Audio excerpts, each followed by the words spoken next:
Geleceğe doğru doğru adım. İstanbul Medipol Üniversitesi. Okay. Hello and welcome back international students to our live event. Today I would like to introduce you to our new guest, the Director of Language School, Mr. Murat Culduz. Thank you so much for joining us. How are you? I thank you. I'm okay. How about you? I'm fine, thank you so much. Okay, Mr. Murat, I would like to ask you, what is the importance of knowing a foreign language, especially in today's society? Yes, in today's society, knowing a language is very, very important. Why is it important? Because, you know, the societies have become multinational and multicultural places now. The borders are just borders now, but they don't. People go to live in other countries. Turkey has also become a very multinational country. And in this, I always say the world has become a global village, and the language of this village is English. English is lingua franca at the moment. You know, lingua franca, bridge language. People communicate through English, so it is becoming more and more important every day. Because this is the only way to communicate with other nations, other people. And also, I always tell my students, knowing a language doubles, even triples the money you earn from your job and the prestige you get from your job. So it's so important. Because when you speak only one language, you can communicate, let's say, with 70 million people. Only with Turkish people. But if you speak English, you can communicate with maybe 7 billion people. So it enlarges your vision. So it is very, very important. As I said, maybe it is the most important asset you will gain during your university life. Yes, that's true. And what would you say to students who are afraid to lose a year if their program that they decide to study has to have like an English preparation school condition? Do you think, they're afraid that it may be a waste of year? What would you say to them? Certainly, just the opposite as I say. Maybe it is as I said, it will be the most important asset they will gain, because when they go to their departments, they're going to learn their courses in English. For example, we have some IEM classes. You know, instruction language is English, 100% English. All courses are in English. So they have to, in order to follow their courses, they have to have excellent language skills. And the preparatory program is the only way to perfect their language skills. And it will definitely not be waste of time. Just the opposite. It will be a very big gain for them. Yes, definitely. And moving on to the next question, where does the education continue at our language school? Could you share information about lectures or student capacities? The education will continue in North Campus as it was last year, and at the moment we have 2,500 students, approximately 2,500 students. Maybe 1,600 of these students are foreign students. So our classes are also multinational. And our lecturers, next year most probably we will have about 150 lecturers, and our lecturers are really very qualified in their area in ELT, English language teaching, because the process, instructor choosing process is very, very, let's say, challenging at Medipol University. In order to be instructor at our university, you have to pass 5 stages of a process, recruitment process. First, an interview, English interview, then Turkish interview, and then they teach to our senior teachers. Our senior teachers grade them, and then we give them a reading paper.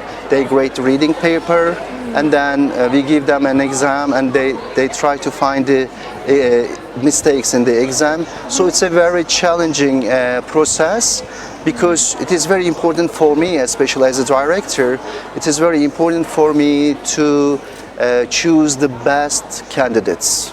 Yes, definitely. Very well said. Thank you.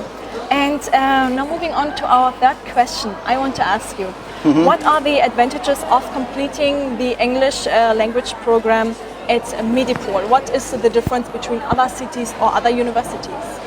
Yeah, I can tell you, Medipol University language program is quite unique.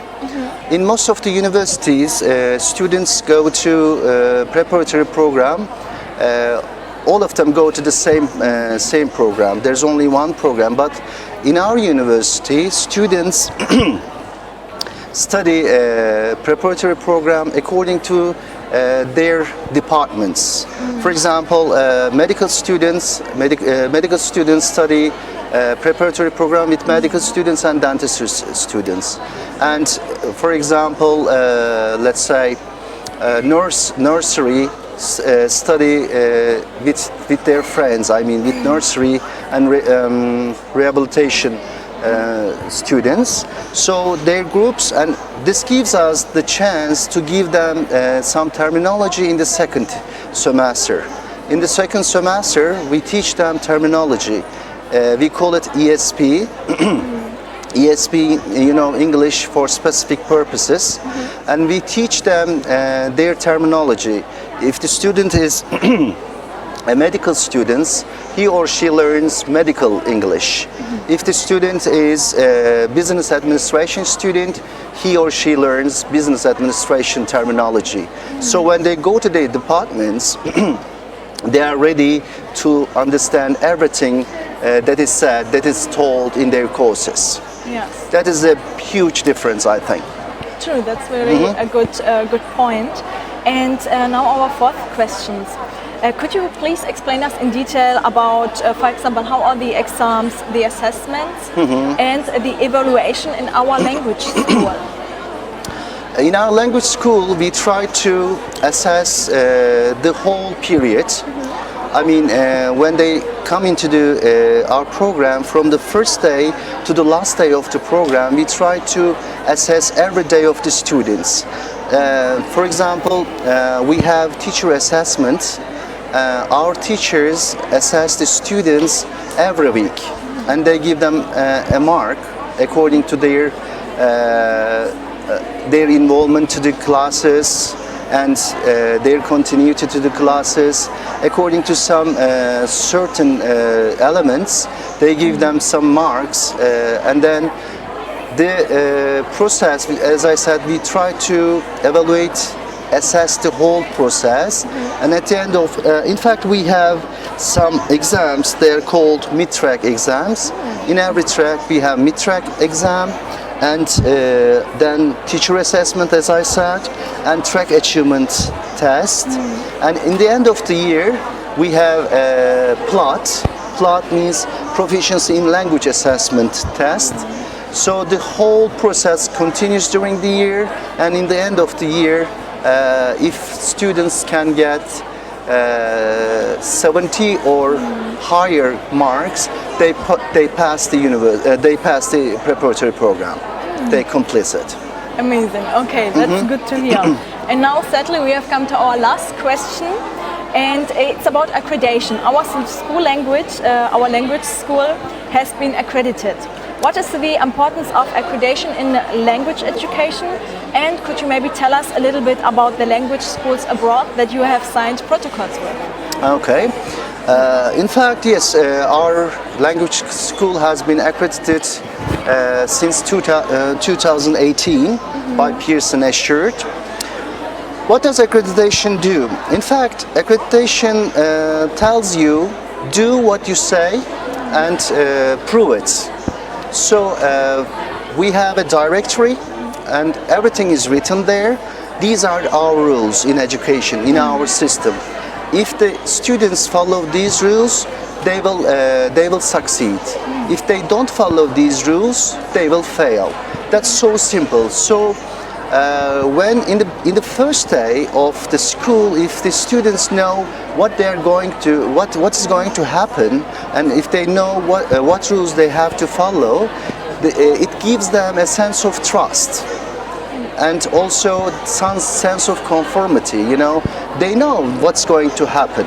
So and accreditation guarantees that. Every year the accreditation body controls our program, and they try to see if we follow the rules and if we can prove what we did in the past.